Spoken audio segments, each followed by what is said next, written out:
নবীরে মানার দরকার আছে না নাই? ও বন্ধু, গামারোয়ার কবরের মানুষ আর উপরের মানুষ কি এক? আমার নবী কি কবরে আযাব দেখার ক্ষমতা আছে না নাই? কেমনে আছে শুইনা যান। আমার নবী দুইটা কবরের পাশ দিয়া যাইতেছে, সুবহানাল্লাহ কয় না রে? নবী দেখতেছে দুইটা কবরের মধ্যে আযাব হইতেছে। সাহাবীরা জিগায়, নবী গো, ও নবী, ডাল লাগাইছেন কেন? কই ডালগুলা যতদিন তাজা থাকবে কবর আযাব হালকা হয়ে যাবে। এবার সাহাবীরা জিগায়, নবী গো, নবী গো, কিসের কারণে আযাব হইতেছে? আপনারা গামারোয়ার মানুষ বলেন, নবী জানার ক্ষমতা আছে না নাই?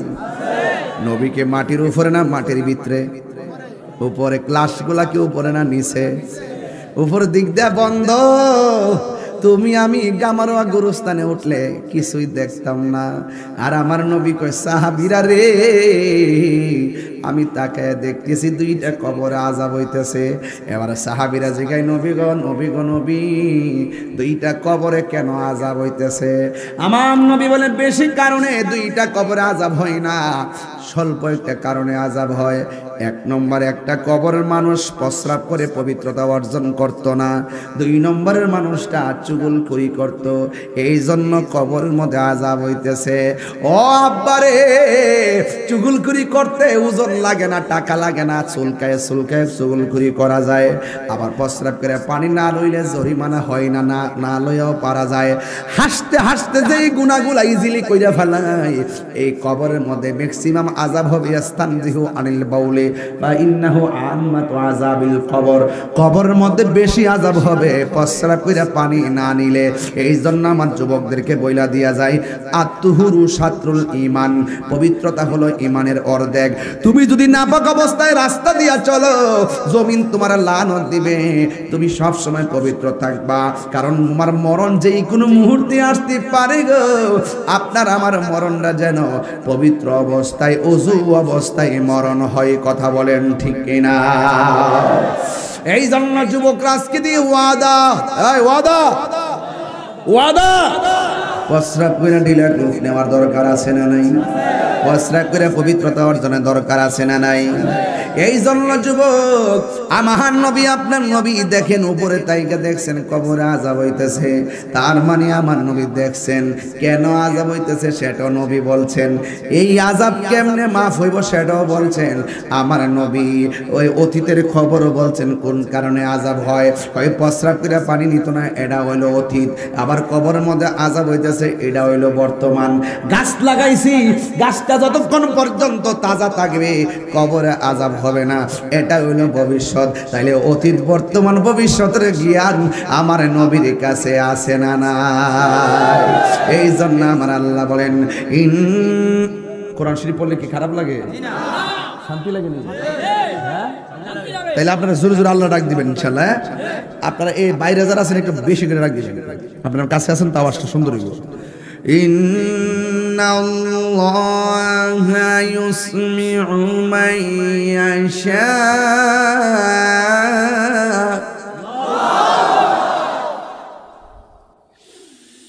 ওয়া মা ইয়াস্তাবিল আহইয়া ওয়ালাল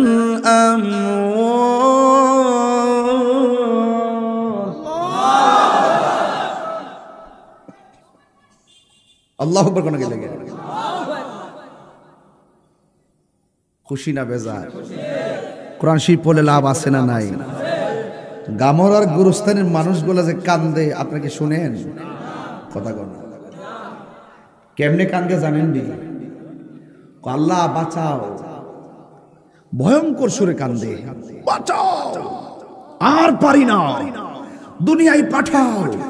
নামাজ না পড়ে কবরে আসতে যদি এত শাস্তি হবে, জীবনেও নামাজ ছাড়তাম না, বাঁচাও। আল্লাহ বলেন, না, সুম্মা ইলাইহি তুরজাউন, তোমরা আমার কাছে ফিরে এসেছো। ইন্না লিল্লাহি ওয়া ইন্না ইলাইহি রাজিউন। আর ফিরে যাওয়ার সুযোগ? পৃথিবীর মানুষ টাকার ভাগ নেয়, পৃথিবীর মানুষ সম্পদের ভাগ নেয়, কিন্তু একবার আইসিইউতে ঢুকে দেখেন কেউ খবর নেবে না। মৃত্যুর বিছানায় পড়ে দেখো গামারায় কত বন্ধুর সঙ্গে বাজারে চলেছ, আমরা তুলি চলেছেন, কত বাজারে ঘুরেছেন, কিন্তু মৃত্যুর কষ্টের ভাগ পৃথিবীর কেউ নেওয়ার ক্ষমতা নাই। কথা বলেন না কেন? এই জন্য আপনি আপনার, আপনি আপনার। এই জন্য আমার নবী আপনার নবী বলেন, আমি যখন মেরাজ গিয়েছি, মেরাজে যাওয়ার সময় আমি দেখলাম আমার আল্লাহ আমার অনেক আযাব দেখাইছে। আমি দেখলাম সব চাইতে ভয়ঙ্কর আযাব হলো কবরের আযাব। এই জন্য সাহাবীরা নামাজ পড়ার পরে আনন্দ থাকতেন, হজ করতে গেলে আনন্দ থাকতেন, জিহাদ করতে গেলে আনন্দ থাকতেন। ওসমান যুন্নুরাইন রাদিয়াল্লাহু তাআলা আনহু একটা জায়গায় গেলে চোখের পানি ফালায় ফালায় কাঁদতেন। ওই জায়গার নাম হলো অন্ধকার কবর। সাহাবীরা ডাক দিয়া বলে, ওসমান সব জায়গায় গেলে তুমি আনন্দ থাকো, একটা জায়গায় গেলে কেন কান্দো? এবার ডাক দিয়ে কও, সাহাবীরা রে, আমার নবী বলেছেন কবর কাহার জন্য জান্নাতের বাগান, আবার কবর কাহার জন্য জাহান্নামের গর্ত। আমার নবী আপনার নবী বলেন, অনেক আযাব আল্লাহ আমার দেখাইছে গো, কিন্তু কবরের আযাবের মতো এত ভয়ঙ্কর কোনো কিছু আল্লাহর হাবিবি দেখেন নাই। এই জন্যই তো আমি প্রায় মাহফিলে বলি, কবরের মধ্যে এমপি যাইবনি, মন্ত্রী যাইবনি, বিসমিল্লাহ ওয়া আলা মিল্লাতি এমপি সাহেব, বিসমিল্লাহ ওয়া আলা মিল্লাতি মন্ত্রী সাহেব। হায় হায় হায় হায়, কেউ যাবে না। ও দালালের গোষ্ঠীরা বালাকেরা শোনো, নবীর সঙ্গে গাদ্দারি করলে নবীরে কবরে পাওয়া যাবে না, ঠিক না? নবীর সঙ্গে গাদ্দারি করা যাবে? হায় হায়, কবরের মধ্যে আমার নবীর ছবি দেখাবে না নবী বাস্তবে থাকবে? সশরীরে থাকার ক্ষমতা আছে না নাই? নবীর সেই ক্ষমতা দান করেছেন কে?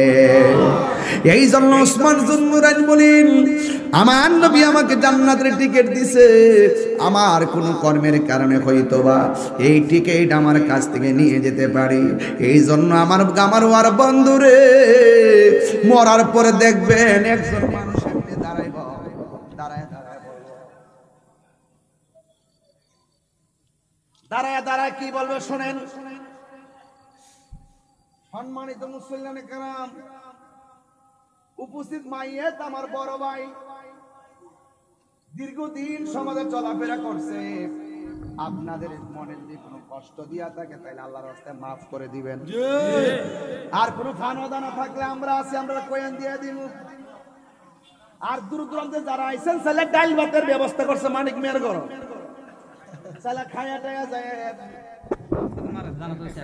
এর বেশি কি কেউ এখানে জানা যাইছে? দেখছেন নি আলামতরা? আল্লাহ তাআলা জান্নাতবাসী করুক, আমিন কোন। হারিয়ে যাব একদিন আমি,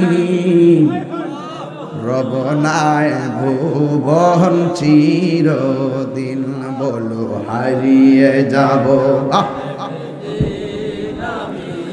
আর বনায় ভুবন চিরদিন। ক্ষমা করে দিও তোমরা আমায়, বলো তোমরা আমায়, ভুল করে থাকি যদি কোনো দিন, হারিয়ে যাব রব নাই ভুবন চিরদিন। বাঁশি বাগানে বা গুরুস্থানে হয়তো দিবে মোরে কবর। যেই মানুষটার যাস আজকে মাঠে জানাজা হইল গো, পুরুষ না মহিলা? নাম কি? ওই আমির হোসেন নাকি প্রতিবন্ধী ছিল? আমির হোসেন যদিও প্রতিবন্ধী, সমাজের মানুষ তারে কত কিছু বলছে। কিন্তু এই আমির হোসেনের মা বাবার কাছে সে কোনোদিন বোঝা ছিল না। কথা কোন ঠিক না? সে জানে আমির হোসেন কবরে কেমন আছে জানি না, এই জন্য বাবার আমার এই মুহূর্তে আমারও জানাজা হইতে পারতো। কথা কোন ঠিক কিনা? এই জন্য আমি মারা যাবার পরে আমার লাশের পাশে দাঁড়াইয়া মানুষের কাছে ক্ষমা চাই। আমার প্রশ্ন হলো, এই ক্ষমা চাওয়ার দরকার নাই, আমরা মারা যাওয়ার আগে আমরা ক্ষমা চাইয়া যাইতেছি। বলেন হারিয়ে যাব রব নাই ভুবন চিরদিন, বলো হারিয়ে যাব রব নাই ভুবন চিরদিন।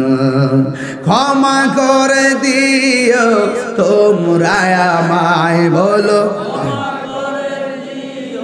তোমরা আমায়, ভুল করে থাকি যদি কোনো দিন, হারিয়ে যাব একদিন আমি রব নাই ভুবন চিরদিন।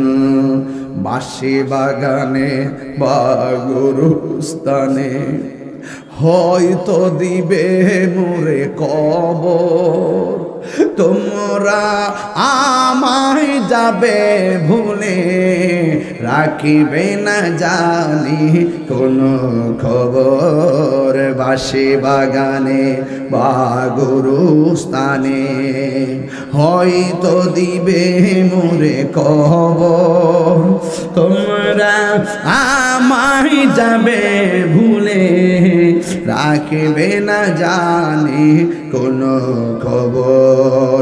পড়বে কি মনে আমার কথা, ফেলবে কি অশ্রু কোনো দিন, হারিয়ে যাব। এই যুবকরা কণ্ঠ খুলেন না, একটু মাপ চাই জানা সবার কাছে। আরে বাবা, যারে কষ্ট দিছেন এমন আছে ক্ষমা চাবার আগে মৃত্যু হইতে পারে, এটা কোন ক্ষমা চান। হারিয়ে যাব এ রব নাই ভুবন চিরদিন, ক্ষমা করে দিও। হাই বললেন ক্ষমা করে দিও, ভুল করে থাকি যদি কোনো দিন, হারিয়ে যাব একদিন আমি রব নাই ভুবন চিরদিন।